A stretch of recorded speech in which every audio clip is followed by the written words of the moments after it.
So I got a box delivered here the other day, which is actually getting to be kind of unusual because, to be honest, I really don't buy things like I did, the past 10 years. I've slowed down a lot.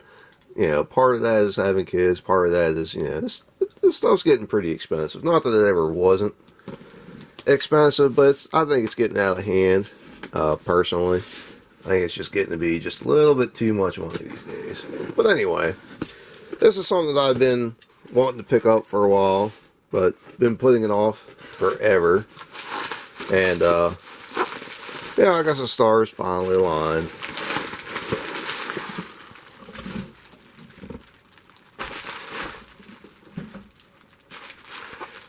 It's always nice when you buy something from somebody that's been selling these things for a long time, because they know how to pack these up, which is reassuring. It's always a bit of a gamble when you buy something from somebody on eBay or like Facebook Marketplace or whatever, because you never know how they're going to ship something. I got one of the D7s from CCM, one of the electric drive motors, and it was a heck of a deal. And it was one of those things where I seen the price, I jumped on it, bought it right away.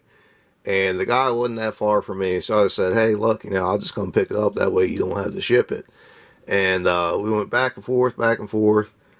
And, where I was going was like, it was like an hour and a half away, but it was only 15 minutes out of the way from where I was going to be working. And so we go back and forth. And eventually he got cold feet. He's like, look, I'd rather just ship it to you. I said, all right, that's fine. Now, things are what they are. I'll just, pay the money for shipping. It wasn't that expensive.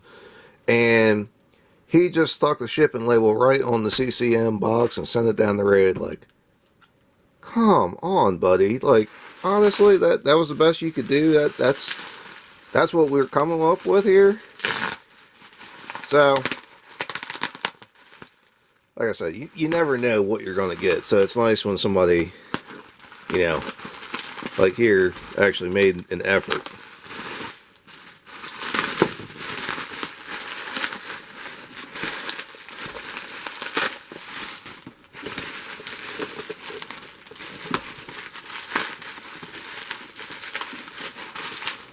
I wonder if that slide out of there. It might. Maybe.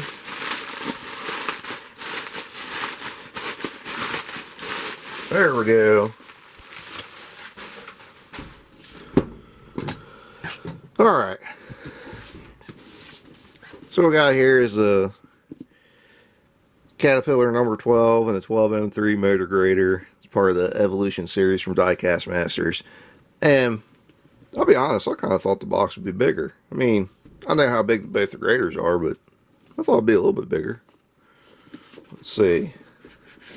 Got a sleeve there. It's a nice box. What does that say? Throughout the history of Cat 12 motor graders, innovation has been constant. Higher horsepower engines, increasingly robust structures, vastly improved transmissions, and a true revolution in operator cabin comfort and functionality are but a few examples. Well, alright. Well, that's a true statement there. Revolution in operator cabin comfort. Now, I never run a 12, but I have run a 120, which is still a knuckle buster. And I can tell you that there's a world of difference between a 120 and a... Oh, look at there. You can actually take the operator out. That's been a source of contention for an awful lot of people about the little operator being in there, because I don't know what store they shop at, but it's something awful. Let's see. Comes with a book. Let's see, 8 decades of progress. Well, that is pretty cool. I love the idea of these Evolution series sets. Yeah, I think it's pretty neat to just appreciate the history and where they come from. Yeah, a lot of that is, well, that's pretty important. Yeah, a lot of times guys are on a fairly nice new piece of equipment and they just complain and complain and whine about every little thing. And it's pretty easy to forget, you know, what you could have had 50 years ago and what a lot of people still run. So here you have it. This really does look pretty nice. This is the first one of these Evolution series that I've gotten, and I really dig it. I love seeing the modern, you know, side by side with what the original was. I think it's really cool. This is really pretty nice. It honestly, I think they could have done maybe a little bit better job. The blade is fixed in place. There's no adjustment. The only thing you can do is yeah, the table turns just a little bit. But you have this piece of plastic in here that the only way to get it out is to take one of the graters up off of here, and they're screwed into the bottom, which, well, I feel like that's an unnecessary step. They could have done that a little different. But I do love seeing them side by side. I do love that you got you got your operator standing right there on that number 12. Which is pretty nice because that is accurate. Because when you run one of these old graders, you wind up standing the entire time. You really can't sit and run these things, or at least not if you're trying to do a good job. If you're just running the haul rig, you could probably sit down. But if you're trying to do a decent job grading something, you're standing the whole time. And this is a knuckle buster, and the reason why they call it a knuckle buster. So if you look at the blade controls here, it's like a mechanical linkage. There's no cylinders anywhere on here. I mean, it might have power steering in the no, this is old enough. It don't have power steering. The 120 that I run was I'd say late 60s. So it still had the mechanical controls for the blade, but like the turntable was hydraulic. It had power steering, and the blade tilt was hydraulic also. So you had like 2 or 3 cylinders, but the rest of it was all mechanically controlled.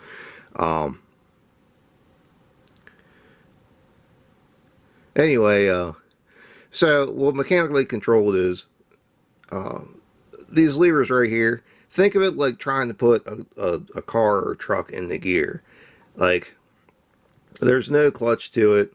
It's just you're either in a moving position or you're not. And if you go halfway, these levers will shake back and forth pretty violently. And if you're not ready for it and you get your finger caught between the levers, it'll darn near break a finger.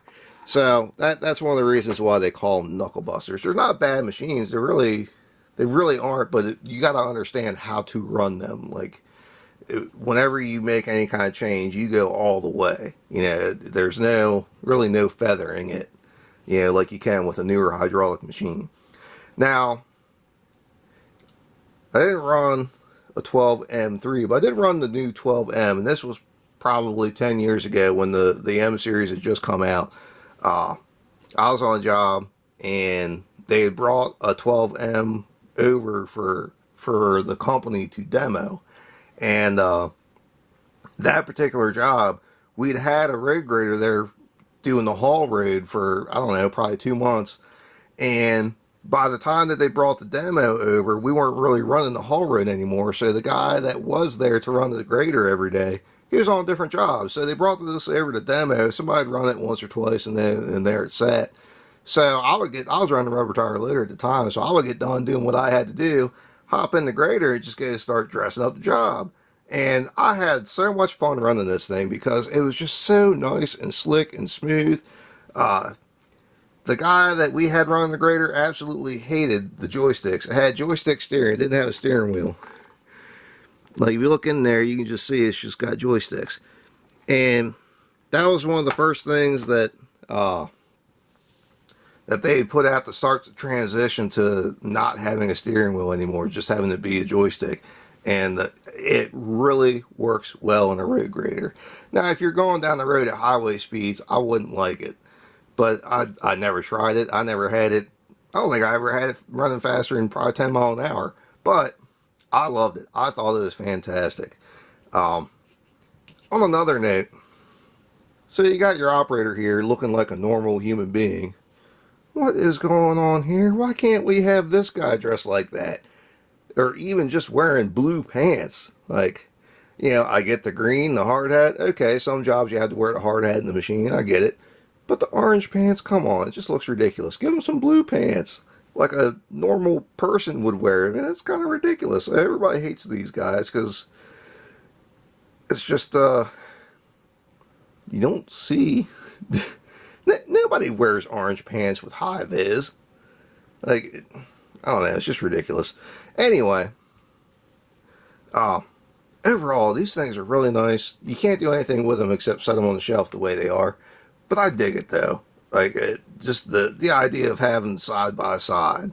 Yeah, this is where it started and this is where we're at. It's really cool. It's a great idea from Caterpillar to be doing this. I wish more manufacturers would do it. But, maybe one day. Maybe we'll start a trend. Who knows? Anyway, that's about all I got for this. If you want to see more of what we have, please subscribe to Maryland Construction Diecast. If you have any questions or comments, feel free to ask. And thanks for watching.